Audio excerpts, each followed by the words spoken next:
Continuing on with our mover of the year analysis for Jonathan Taylor, we dive into two plays, two separate pass plays from the week 5 matchup against the Baltimore Ravens. As you can see on this first one, this is early in the game. First drive for the Colts, the 1-3 Colts at this time, versus the 3-1, pretty hot at this moment, Baltimore Ravens. First drive in Baltimore. On a Monday Night Football game, first quarter, 3rd and 15. And right prior to this point, Jonathan Taylor had actually dropped the ball on a receiving attempt. So that obviously plays into the constraints on this respective moment in time, and that which what creates this problem disposition. We're going to watch the play as we typically do in full speed first before diving in at 50%.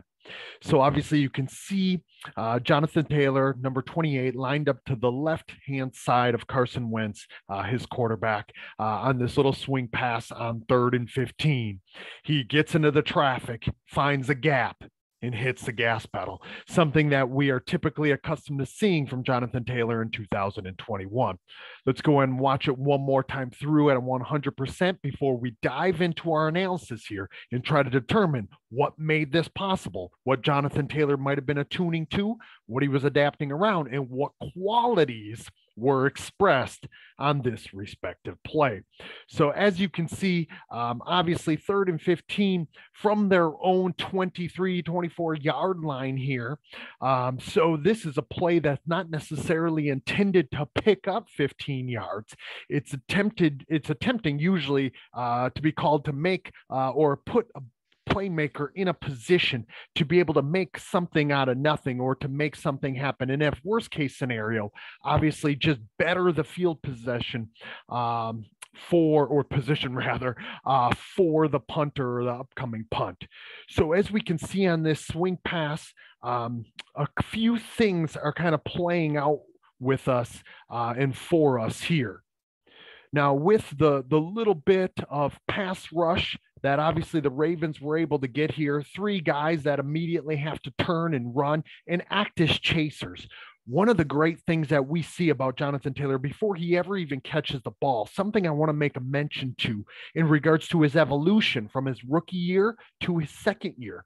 In his rookie year, and probably prior to that point at Wisconsin, when there would have been chasers present, he would have got in that gas pedal and maybe got himself a little bit moving too quickly, too fast, with that sense of urgency, not wanting to hesitate. And we typically see that from either young backs in the open field with chasers or individuals that maybe aren't overly attuned and comfortable and coordinated within this type of chaos. But an evolved Jonathan Taylor, a dexterous mover that he is, he's able to still maintain his pacing, his timing, and let things unfold not only in front of him, but feeling and perceiving that which what is unfolding behind him.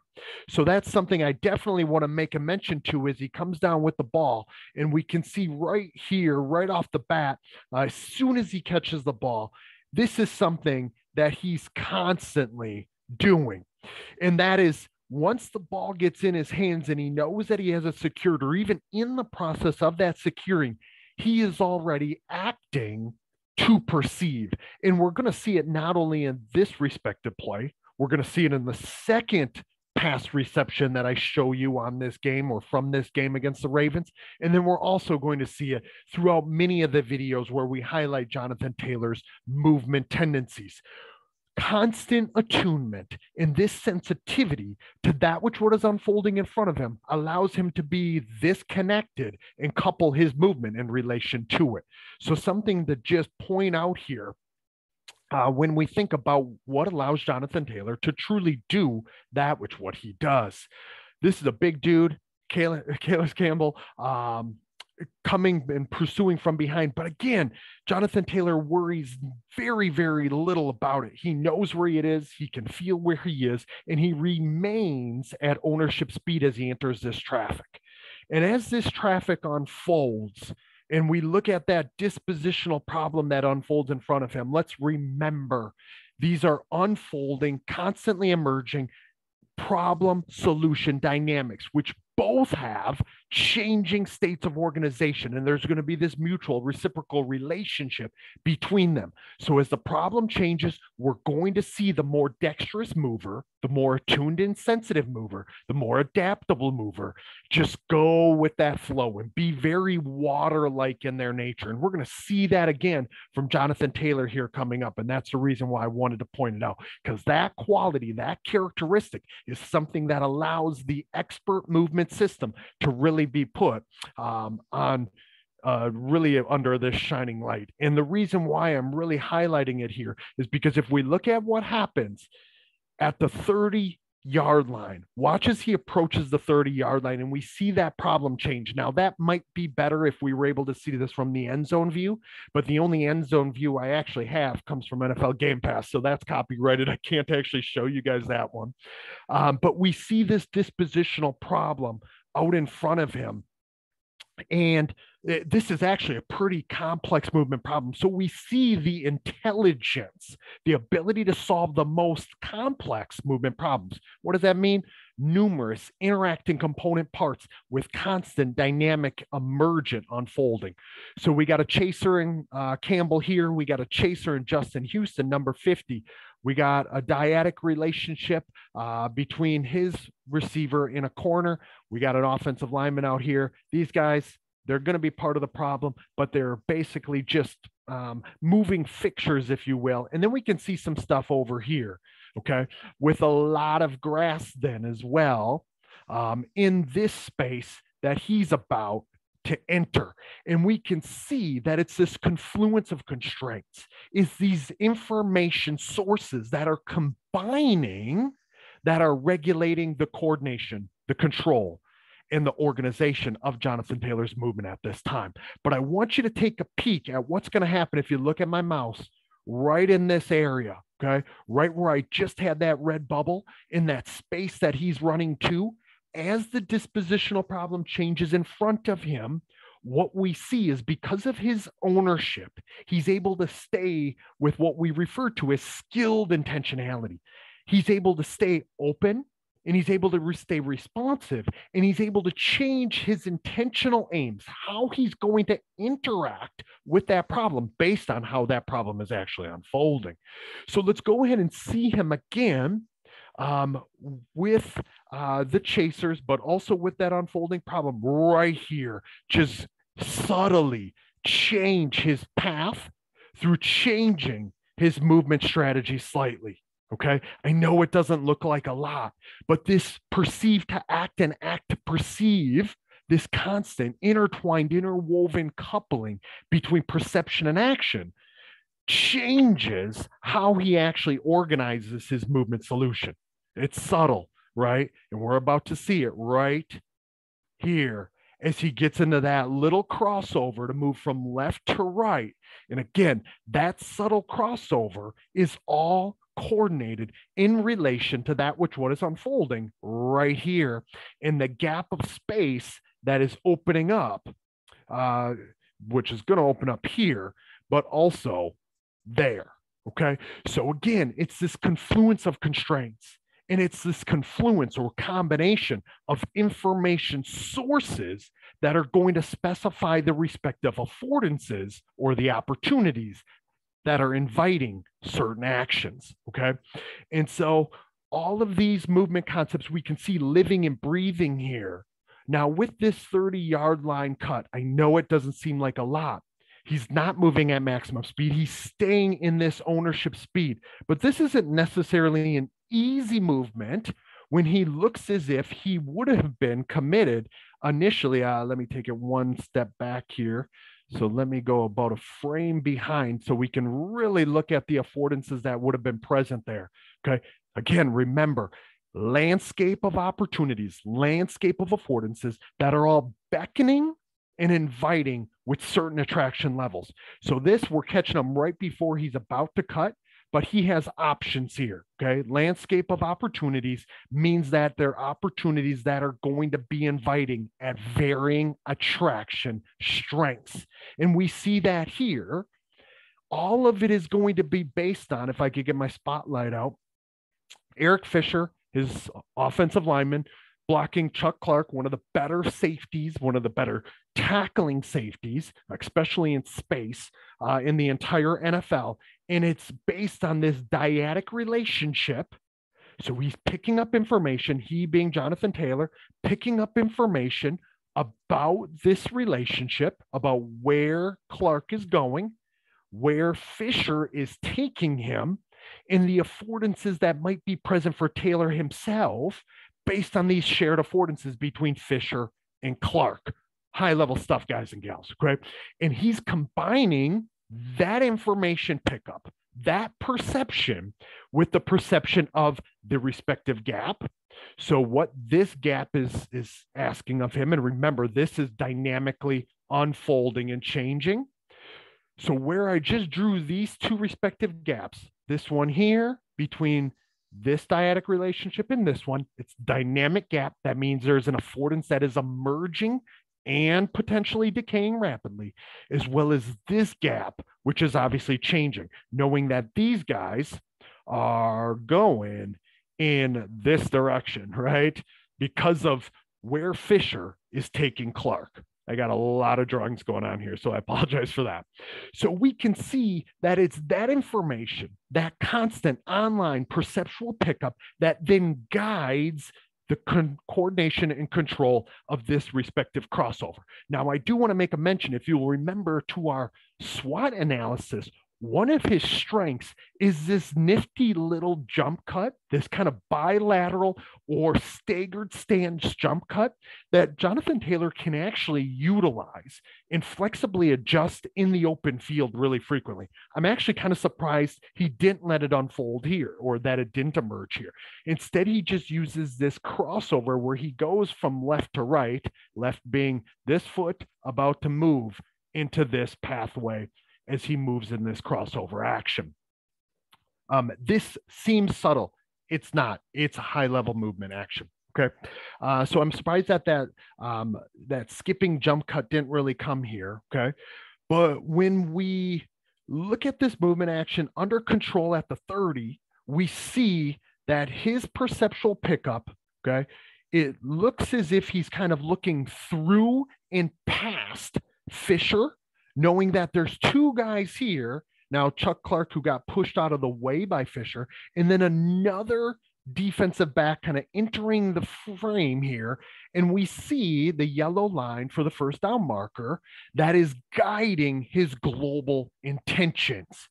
But Jonathan Taylor, right now, home run hitter that he is, knows that this gap right here, if I could get an arrow out, is enough that as long as he can stay awfully attuned to that, which what is happening right here with these two defensive backs.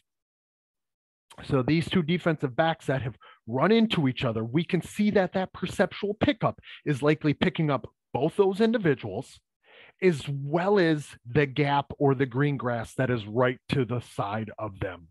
So to Jonathan Taylor's right. And once he sees that, again, he remains open and responsive here. He's not moving at maximum speed. But Watts, once he makes this decision, after this gap, and after this gap opens up, and he actually picks it up, we see this, again, world-class for football, high-end acceleration capabilities, short space gap affordance perception and action. Okay, and talk about exploiting said gap. Watch as he hits this at the 35-yard line right here. He gives this little look over to, I think, what would be number 22. You can kind of see the direction that he's looking at. And let me see if I can get you that. You can kind of see out of his periphery.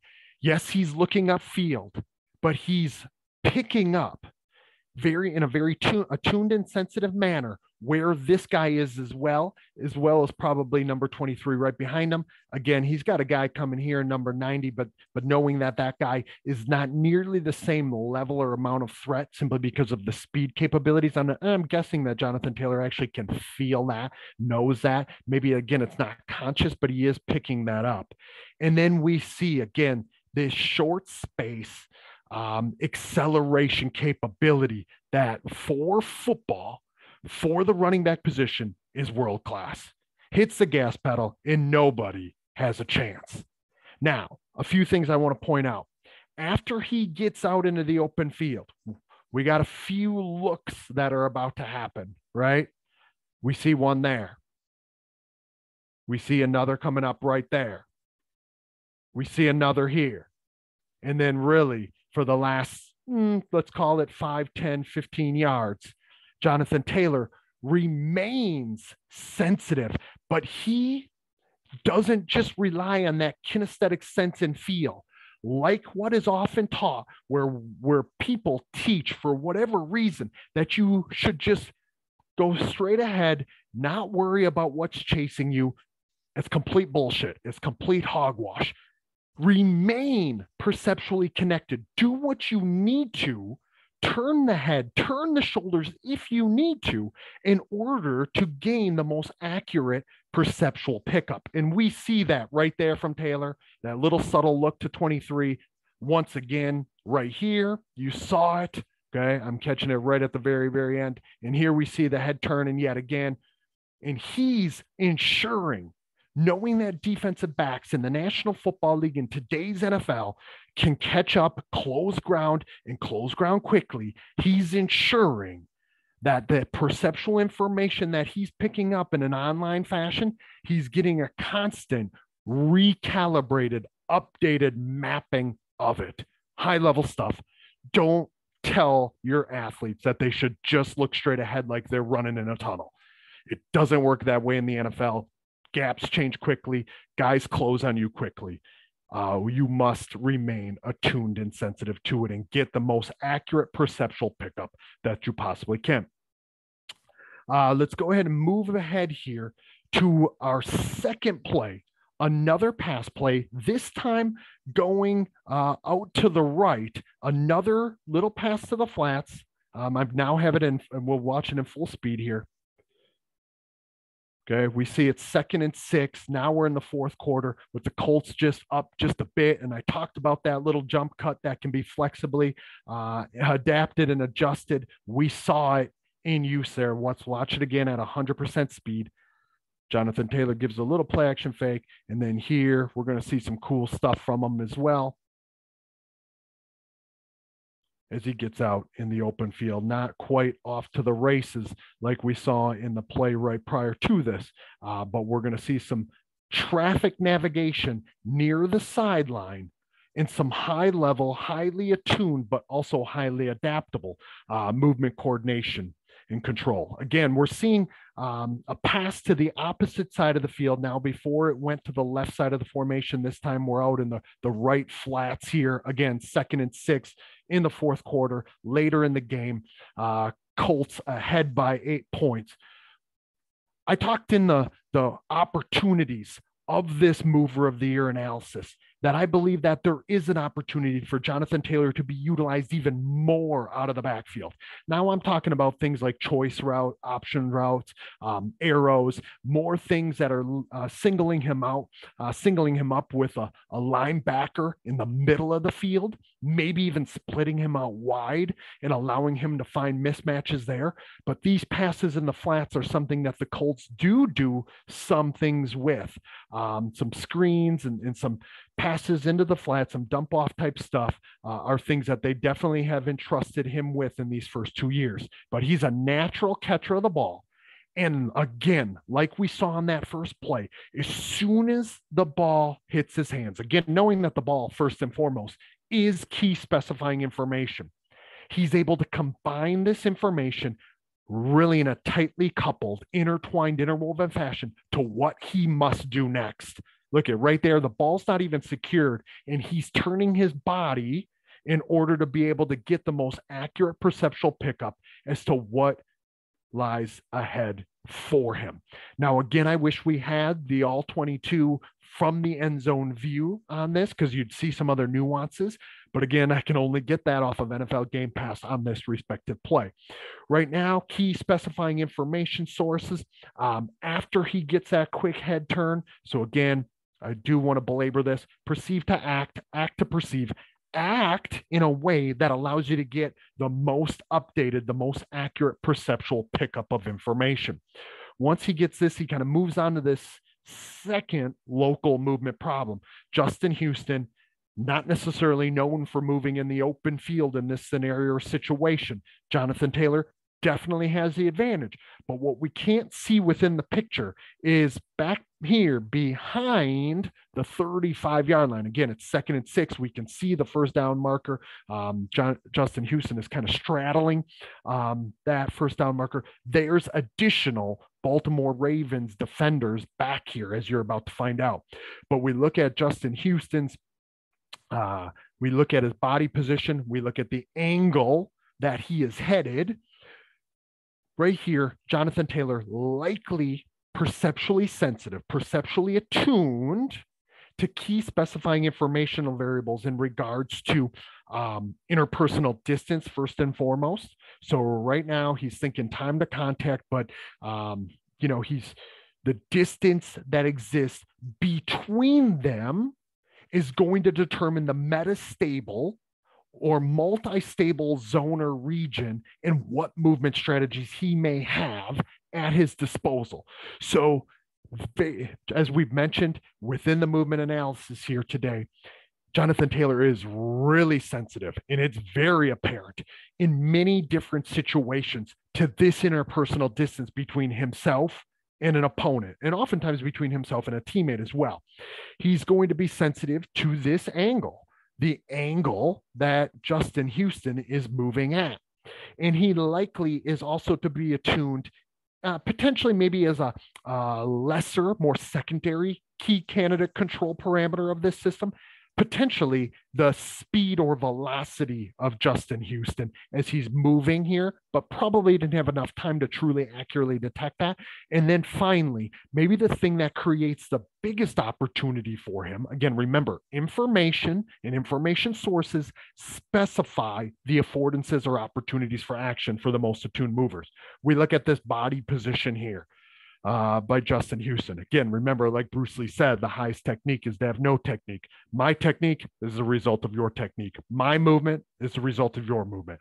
Jonathan Taylor here, his movement will be the result of Justin Houston's movement. So those key candidate specifying control parameters, those informational sources, all serving to allow for the coordination and control we're about to see, which is Jonathan Taylor right here, next step, squaring himself up, gathering himself, giving himself this opportunity now to be able to move, again, this opportunity being to his left, where he's ultimately going to go, slightly veering to his left, or even to his right in this gap that exists between Houston in the sideline. If Houston were able to maybe move towards his right a little subtly, right here, Jonathan Taylor, with the position he's into in this little staggered stance, type of gather, deceleration, change direction position, gives himself an opportune platform, knowing that on 2nd and 6, he's looking first and foremost, his local intention here is to pick up the first down. So that is where he's focused and fixated first and foremost. Okay. So he squares himself up to be able to go back inside or go outside if need be. But I want you to look at something here. We can look at where his perceptual gaze may be, and we may think it stops right here on Houston. But again, the more attuned, the more sensitive mover has what Gibson would refer to as wider and deeper or more resolute perceptual pickup. So my guess is, even though we don't know for certain, and we can only speculate as to where his gaze is and what his eyes might be picking up, what his informational pickup is really about. For me, it's likely picking up that which lies behind this that we're not able to actually see, because he already got everything that he needs from Houston and he's able to perceptually remain connected to him. Again, this is just me speculating, me hypothesizing based on what I've seen from Jonathan Taylor. This simultaneous and successive affordance perception. Okay. Now we see him again, like I mentioned earlier, he utilizes this little gather to skip step that sort of looks like that jump cut that we see from him over and over and over again at all places of the field in the midst of all kinds of problems. It's flexibly, adaptively adjusted, modified to meet the needs of the problem. Observe. Okay. Don't miss that. Okay. It's the same coordination pattern. Same. Okay. No two movement solutions are ever the same, knowing that no two problems are ever the same. But it's a similar attractor state of this coordination strategy or solution for this jump cut. Okay. That little staggered stance jump cut that we see from him over and over and over again, that can be adjusted and adapted at different distances, at different speeds, at different center of gravity heights, and to different distances of the step width and step length. And he has full ownership and control of it to adapt it to almost any situation. Okay. We shouldn't miss that.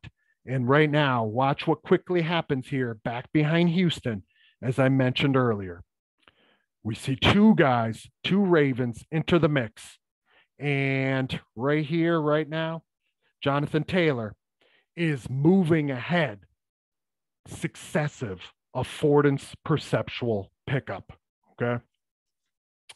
And that then, even after he gets off balance, we have a little bit of over pursuit from, I think this is Marlon Humphrey, 44, and I don't know who this is right here. And then we have 23, who he being Taylor, is now, as he perceives back upfield, likely through his periphery, picking up a bit of 23 right offset to his right, just ever so slightly. Okay. But because he looks just long enough and feels that once he makes two steps, he being Jonathan Taylor, makes two steps, he sees that 23's movement isn't really changing in relation to him as quickly as his movement is changing. Look at these movement mechanics right here. Okay. I hate to draw attention to biomechanics or a technical model within the open field. But when we're talking about world class for football, accelerative burst, Jonathan Taylor is the standard. He sets the standard. And a lot of it is his early acceleration mechanics. He gets into these positions, these projection angles really quickly, really rapidly. And the first 5 to 7 yards, that first 5 to 7 yard clip happens in a hiccup. Okay. And because of that, he moves on and away from 23. Okay. After he put down the first two steps, he realizes 23 isn't moving in relation to him nearly as quickly as he's moving. So he's able to then move on and feel for kinesthetically 21.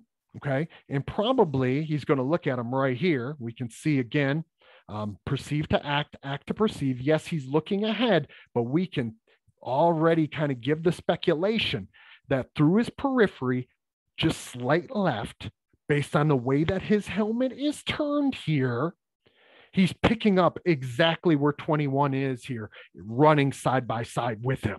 Okay. But Jonathan Taylor, by step 4 or 5 here, okay, he's into an acceleration that, again, is hard to keep up with. He has a lot of forward momentum now built up. And watch him right here. Look at, I want to draw attention.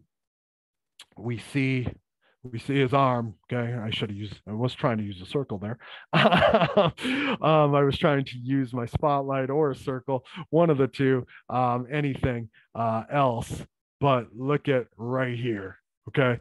Look at how his arm is already preparing himself to be able to ward off, keep the distance, ball being in his right hand, and he puts his hand out in a stiff arm type fashion. That's a feeler, ladies and gentlemen. He's feeling, but he's also deliberately acting to keep 21 at bay and away from the football hand. Okay. Basics, fundamental football. Okay. But we shouldn't miss it. We can't miss it because this is in the midst of a complex movement problem. Okay. And so he puts that left arm out and look at where he's at right here. Okay. He's just past the 40s at about a 43-yard line. Okay.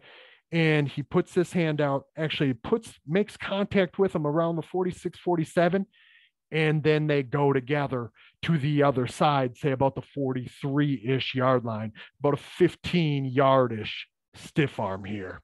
Okay. So a lot going on again, just as we see when we're talking about being able to tell the movement problem solving story for the most skillful, the most dexterous mover in the National Football League doing it today.